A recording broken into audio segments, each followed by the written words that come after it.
Welcome back. Welcome back to Living in Mexico. I'm Ana Maria Salazar. Thank you. Thank you so much for joining us. I want to thank all of you who've been joining us throughout the years. It's always an honor to share with you information, news, analysis about what's going on in Mexico, both in English and in Spanish. So thank you. Thank you so much. And I want to say hi to all our listeners in Monterrey. I was in Monterrey for a couple of hours during a conference, and I forget how much I love that city. So I send my regards to all of our listeners in Monterrey. This was a very important week for Mexico's politics. Some would say it was a very important week for Mexico's democracy. Clearly, it was a very important week for the political opposition, because they took one more step in selecting who will be the potential presidential candidate to represent the parties coming from the opposition. To talk about this process, what was the result, and to get his opinion in regards to what is going to happen with the Mexican left, in particular the PRD, joining us today, and haven't spoken to him for a long time, and I really appreciate him joining us today. Agustin Basave, he is a professor. He's the dean at the Institute of Political Studies at the University of Monterrey. Is that correct? University Yes, of Monterrey. And he also he headed the PRD for a while. He's a great political analyst. I really appreciate you joining us today. Agustin, your general reactions to what happened this week in regards to this, I guess you could call the primary process for the opposition. Welcome to Living in Mexico. Hi, Ana Maria. It's good to see you again. It's some sort of primary election. It's a kind of a complicated one, but it is finally. The result will be that the opposition, this alliance of parties of the opposition, will have a candidate. First I have to say that there is a before and after in this process of selecting a candidate, and that is the appearance of Xochitl Gálvez. Xochitl changed the whole thing. She is a game changer in every way. She not only changed the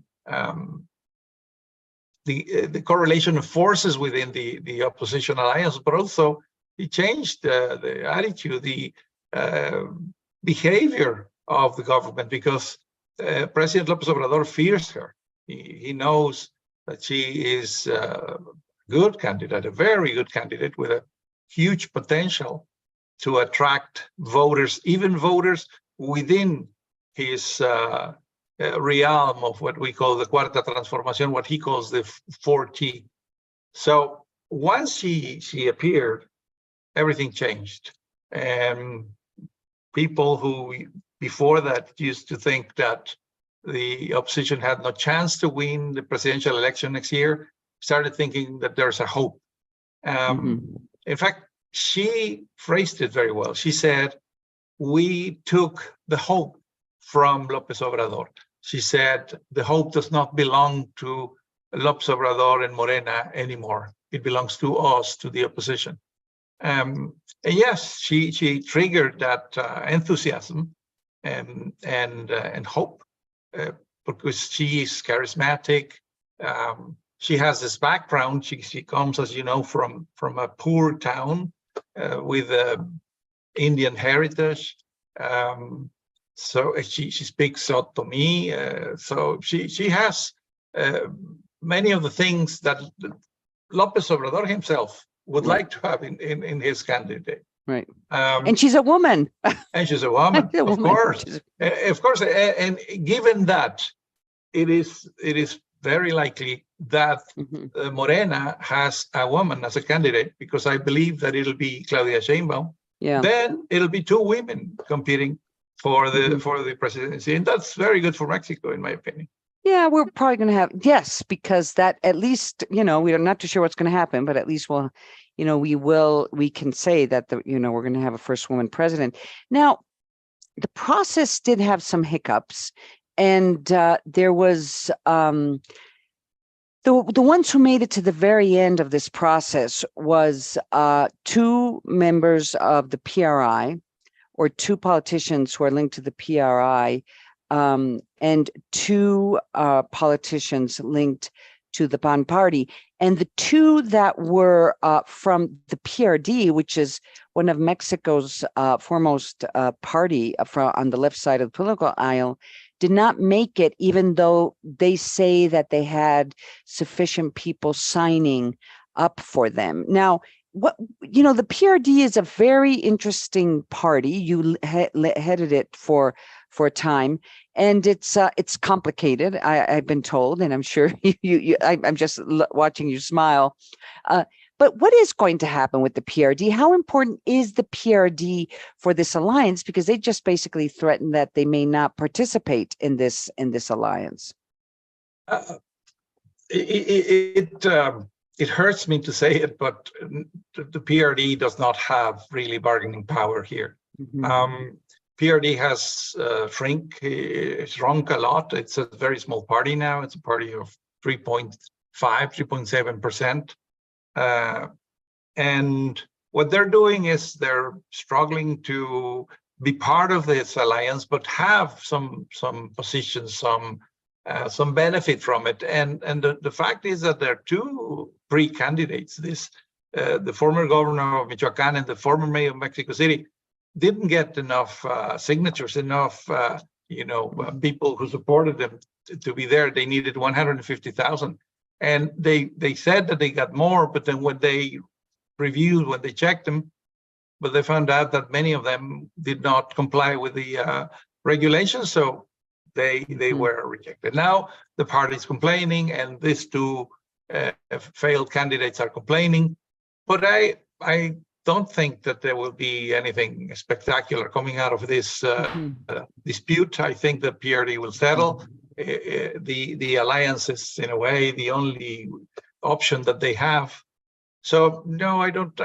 They might give them something, but nothing will change. These two candidates will not go back to the process. So the PRD will have to swallow it, I think.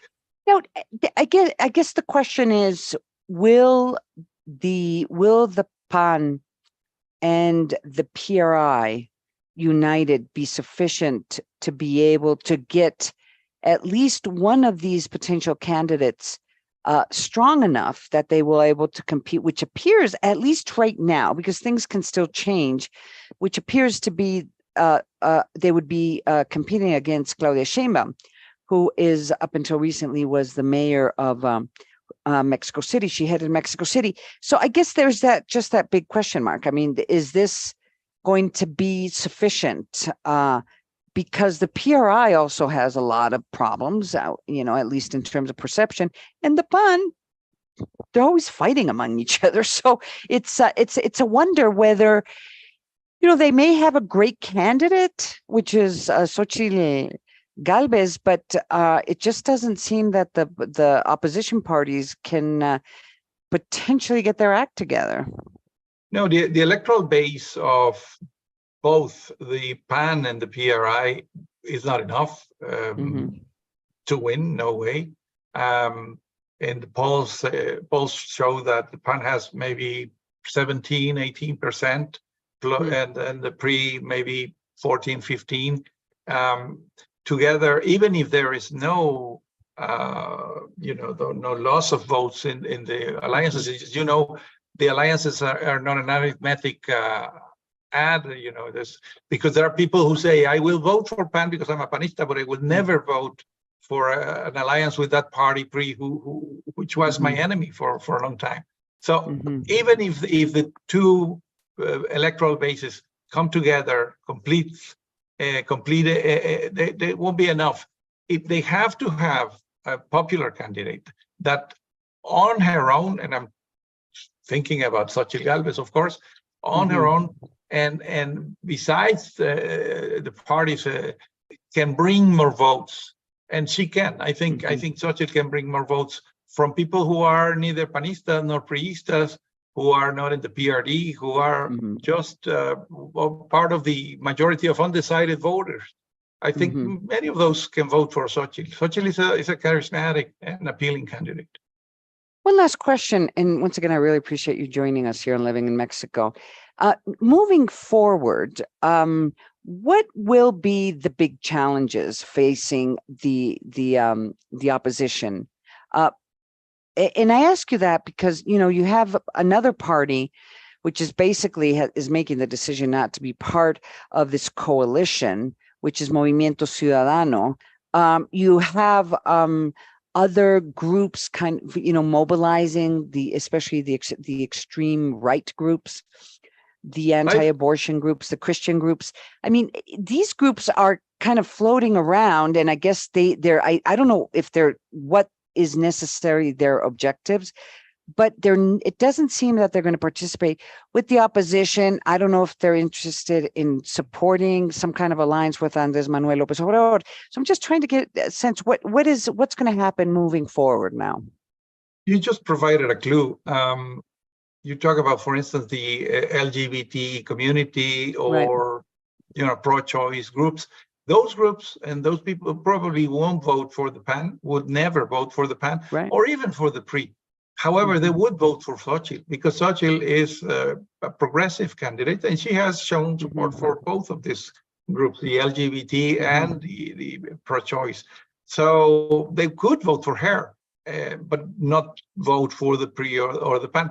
I think the challenge that Xochitl faces is to stop talking to what we call the red circle, that is the elites, the politicians, the middle class, and go to the green circle, which is the masses. I think she has to switch gears, and she has to go and talk to the majority of the Mexicans. So far, she's been trying to consolidate the support of the middle class base. But I think that's you're right. She has that. She can take that for granted. She has to go down. She has to go and take a bite out of the voters of the Lopez Obradorismo, and she can do that. I think she can do it. Thank you so much for joining us, Agustin Basave. He is the dean at the Institute of Political Studies at the University of Monterrey. It's so great to have you on the show.